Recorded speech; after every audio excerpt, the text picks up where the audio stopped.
Alright, development of humanoid-like AI and robot. So, there are two different parts of this, which is first the robot, which is the body, the mechanical body, and the AI, which is the artificial mind. If we took a human and split them philosophically, of course, into their head and their body, we would then have the two different aspects of which we're trying to create. Our body, fairly simple, in one manner, is just respiratory, a digestive, an excretory, and a storage-based organ mechanism in the internal region. I guess you could also say circulatory if I forgot that one. And of course we have the outer limbs like the legs and the hands. Now the legs of course allow you to move spatially, to walk forwards, backwards, left, right, to move location. The arms allow for manipulation of the outer space of reality. They allow for crafting, for lifting, for touching, etc. Now, you could also break down the robot into the legs and the arms, which are similar in a way. Ultimately, the way you make the legs are going to be the way that you make the arms, just that the hands will be a little bit more detailed, but ultimately they will be similar to the arms. It's just a moving mechanism. For example, the muscles could be made out of kind of material which opens and closes, which stretches. Some people have done it out of water-based, like fiber mesh, water in the middle. And then usually strings are used for tendons, like metal cord, kind of like a guitar cord. You could make a simple whole body meridian almost out of one of these metal tendons.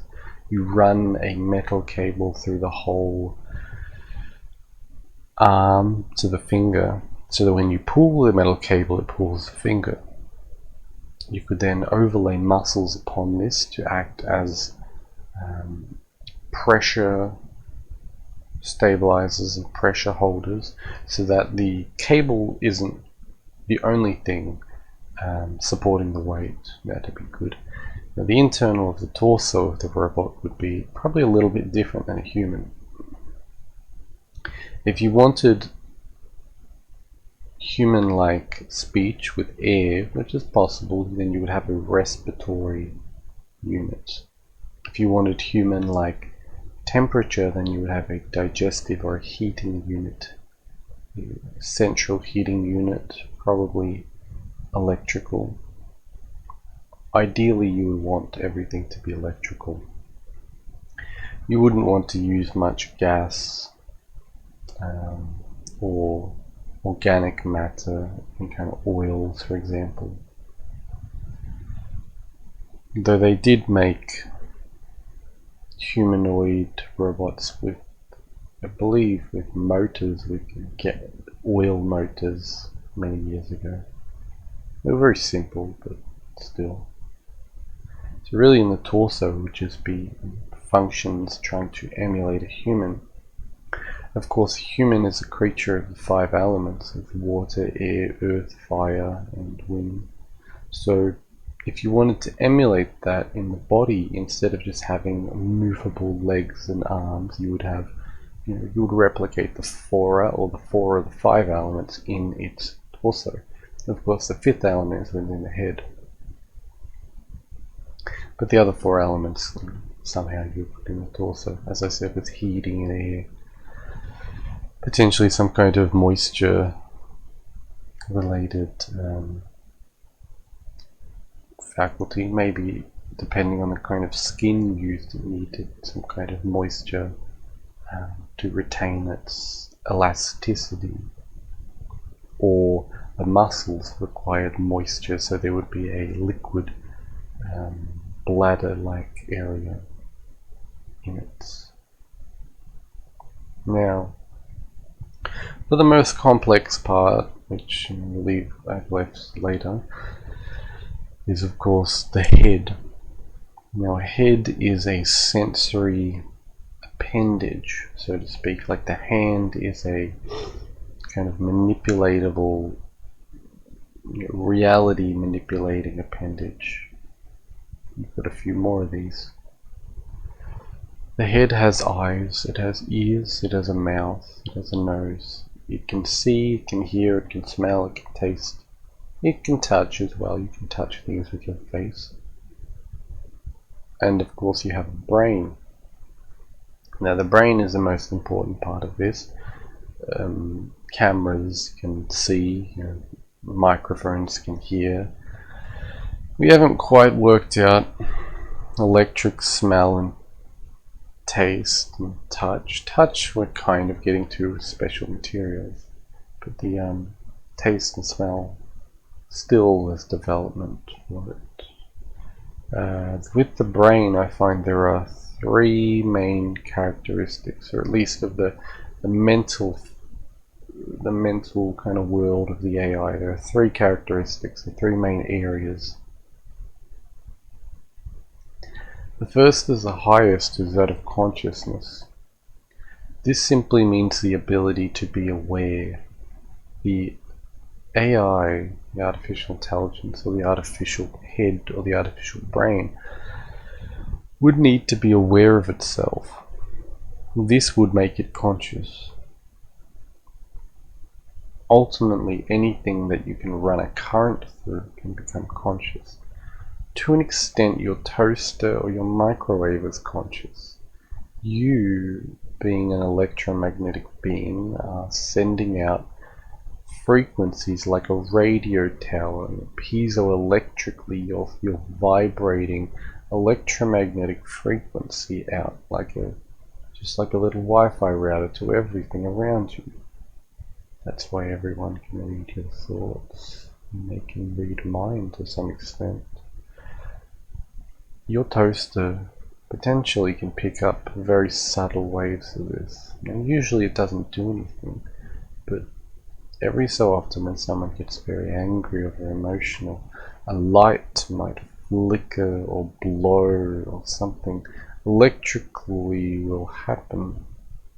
You can notice if your phone or your computer is acting up, it might be a time to relax and rest and to just disconnect and allow yourself to rebalance. This can help your electronics because they are being influenced by a negative field, so to speak, influence. So inherently I believe electronics are conscious, but I imagine you would need to create certain algorithms where the AI is continuously self-checking itself. It's continuously reading its own code. It's continuously analyzing everything.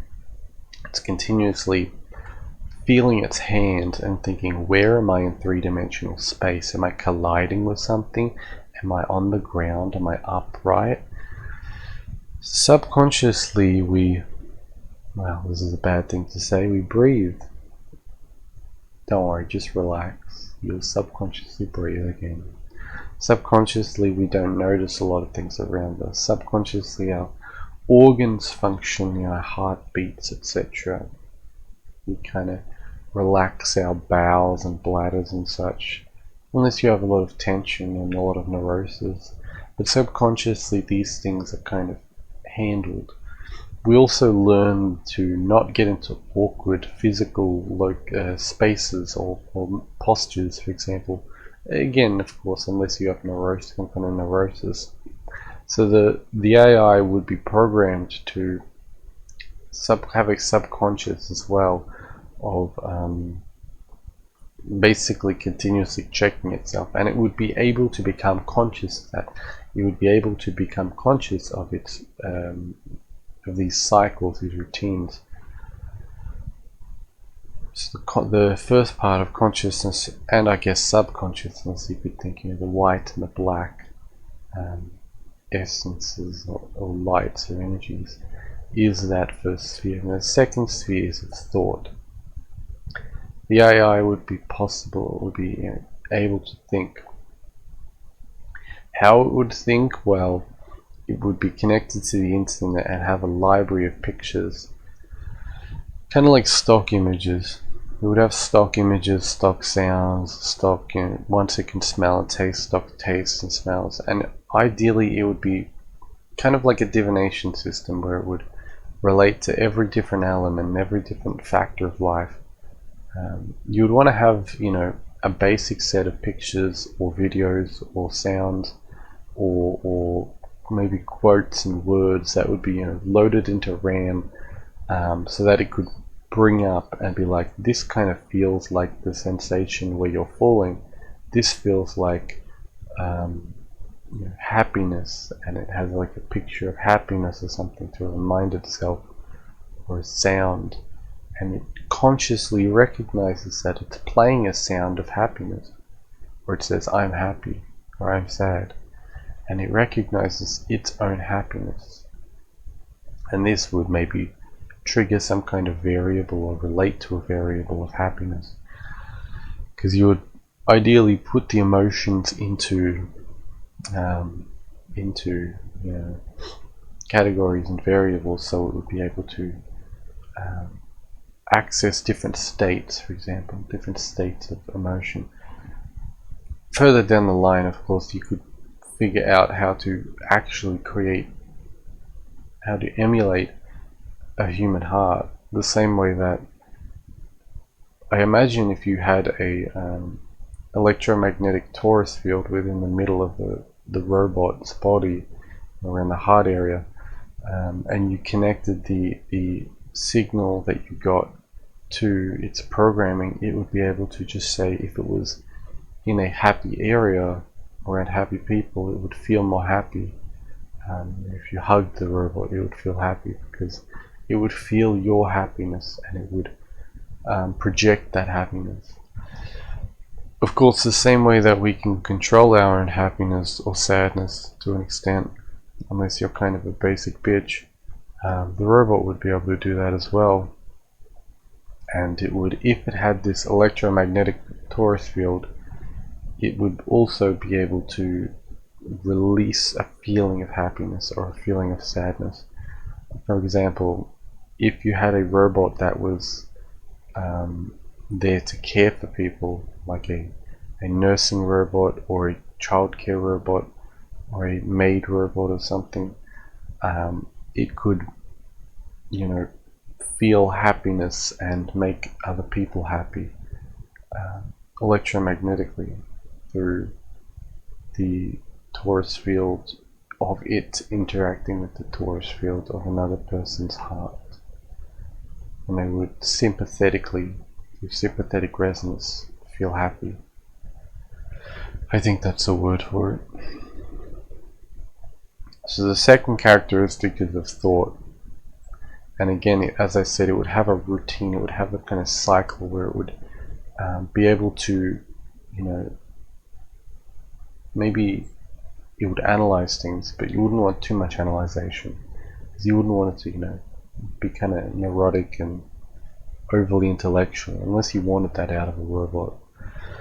But it would be able to go to a higher level. Instead of just talking, or instead of just being conscious, it would be able to analyze and think and be like, what does that thing relate to? What does that thing feel like? What does that thing smell like, or something? Is it similar to this and that? And it would be able to build up its own little library of thoughts and experiences.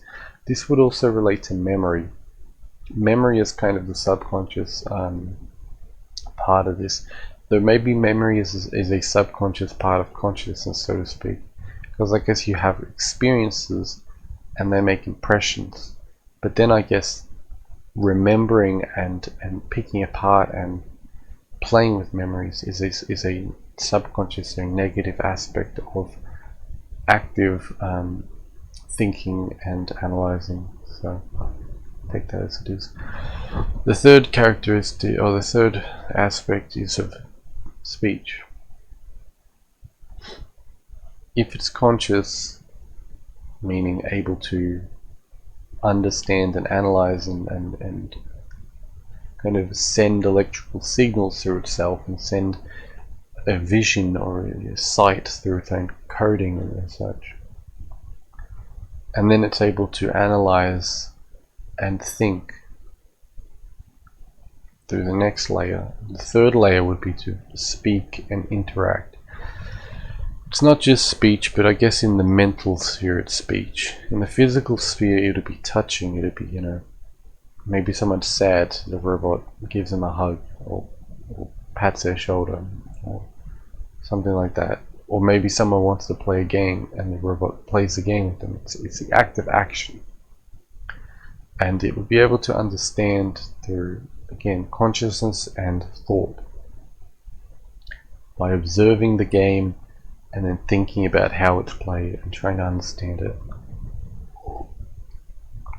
And then, for example, it would then build up its own kind of library. It would build up it would use probably object-based programming. Build up classes where a word would relate to certain things. It would relate to certain elements. For example, it would understand when does that word used. Hello is used during a introductory or to start a conversation. Goodbye is used to end a conversation. Anger is a negative word. Happiness is a positive word. Eventually it would build up such a dictionary of understanding what words relate to, basic things, and it would then be able to speak, and it would be perfect at first, but it would learn through interactions with people, because it would observe other people and see when do they use words, what do these phrases mean, these speeches, what do these words mean, in what ways can I use them. And you could of course program in grammar and give the robot a whole dictionary, or it could connect to one via the internet for all different languages. And eventually, if you learn one language, the second language will be much easier, because it can basically just translate, and then again through machine learning get an idea of when people use certain words that relate to others and such. Anyway, I hope this was interesting. Ultimately, we already have the technology to make these if we want, so take that as it is. Of course, check the links in the description for social and commercial stuff, and have a nice day.